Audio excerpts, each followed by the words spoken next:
एक तरफ सरकार नौनिहालों को पढ़ाने में हर साल करोड़ों रुपए की बजट खर्च करती है, तो वहीं दूसरी तरफ आजमगढ़ जिले की दुर्गा शक्ति सेवा ट्रस्ट की संचालिका पूजा सिंह नौनिहालों का सहारा बनकर किसी ककहरा का पाठ पढ़ाने में जुटी है, जिसे देखकर समाज भी एक बार इनकी तारीफ करने से गुरेज नहीं खा रहा है।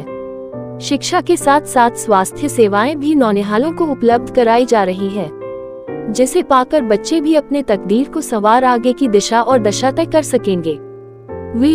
हार हो जाती है जब मान लिया जाता है, जीत तब होती है जब ठान लिया जाता है। अभी से पाँव के छाले न देखो, अभी यारो सफर की इब्तिदा है। जी हाँ, ये सफर लंबा है, ये सफर सुहाना है, क्योंकि गुर्बत की जिंदगी जी रहे परिवार के नौनिहालों को शिक्षा की रोशनी से नहलाना है। शिक्षा की अलग जगाने वाली दुर्गा शक्ति सेवा ट्रस्ट की इस मुहिम को अगर हम गौर से देखें तो खुद पर विश्वास नहीं होगा, क्योंकि एक तरफ जहां 200 बच्चों को पिछले 5 साल से रोजाना सुदीक्षा फाउंडेशन द्वारा न सिर्फ 2 घंटे की निःशुल्क शिक्षा मुहैया कराई जा रही है, बल्कि दूसरी तरफ पूजा सिंह द्वारा इन बेसहारों का सहारा बनकर जिला आजमगढ़ में जमीनी स्तर पर उसे साबित भी किया जा रहा है। इतना ही नहीं, इन नौनिहालों को शिक्षा के साथ साथ बुनियादी चीजें जैसे कॉपी, किताब, पेंसिल, बैग, लंच पैकेट समेत तमाम सुविधाओं से लैस किया जा रहा है, जिससे आने वाले समय में देश के भविष्य को यह नौनिहाल संवार सके।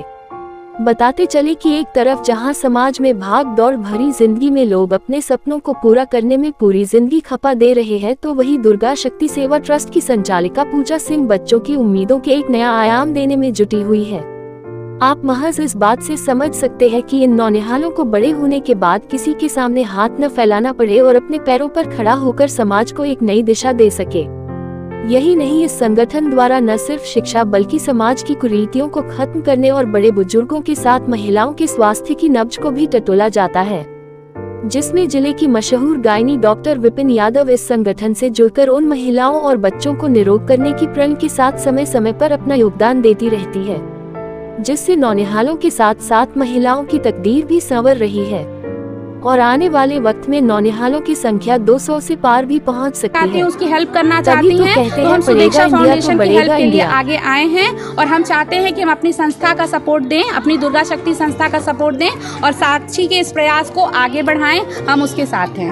आज किस तरीके का कार्यक्रम यहाँ पे किया गया? आज ये छोटे छोटे बच्चे हैं, सुदीक्षा फाउंडेशन से अटैच्ड हैं। साक्षी इनकी टीचर है, पढ़ाती है, और भी बहुत सी बच्चियों को मैंने यहाँ देखा जो उन्हें पढ़ाती हैं। बहुत छोटे बच्चे हैं जो बहुत ही छोटे घरों से आते हैं, जिनके मम्मी पापा कहीं वर्क करते हैं, किसी के घर में काम करते हैं, जिनके पास स्कूल भेजने के लिए पैसे नहीं हैं, जो प्राइमरी तक में भी बच्चों को नहीं सर्वाइव कर पा रहे हैं, उनको साक्षी पढ़ा रही है। तो मैं इन बच्चों को आज पहली बार आई, मैंने अभी आज स्टार्टिंग किया है। मैं देखना चाहती थी कितने बच्चे हैं, कैसे बच्चे हैं, तो मैंने आज कुछ इनको अपना, बस ये जान लीजिए, हमने मैडम ने और मेरी फ्रेंड्स जो हमारे सदस्य हैं समिति की, उन्होंने इनको अपना इंट्रोडक्शन दिया है। आगे बच्चों को हम लोग ड्रेस प्रोवाइड कराएंगे। अगर बच्चे जिस चीज़ में जाना चाहते हैं, जैसे अगर उनको डांस आता है बहुत अच्छा, तो मैं फोक डांस के तो पक्ष में नहीं हूँ, बट लड़कियों को क्लासिकल डांस सीखना चाहिए। बच्चे हैं, अगर क्रिकेट में रुचि है, जरूरी नहीं कि सब बच्चा पढ़े ही। मैं एकेडमी में एडमिशन कराऊंगी, हम लोग मिलकर उनका एकेडमी में एडमिशन कराएंगे। उनको हर क्षेत्र में, बच्चे खेल रहे हैं, फुटबॉल खेल रहे हैं, टेनिस खेल रहे हैं, अगर उस योग्य हैं तो हम उनको वो सुविधा उपलब्ध कराएंगे और वो आगे बढ़े। लड़कियां हैं, गाना अच्छा गाती हैं, उसमें उनको सुविधा उपलब्ध कराएंगे। कोई बच्चा मेहंदी सीखता है बहुत अच्छा, आर्ट किसी का बहुत अच्छा है, तो उसमें हम उनको आगे बढ़ाएंगे और उन साक्षी के सुदीक्षा फाउंडेशन को हम लोग आगे ले जाना चाहते हैं।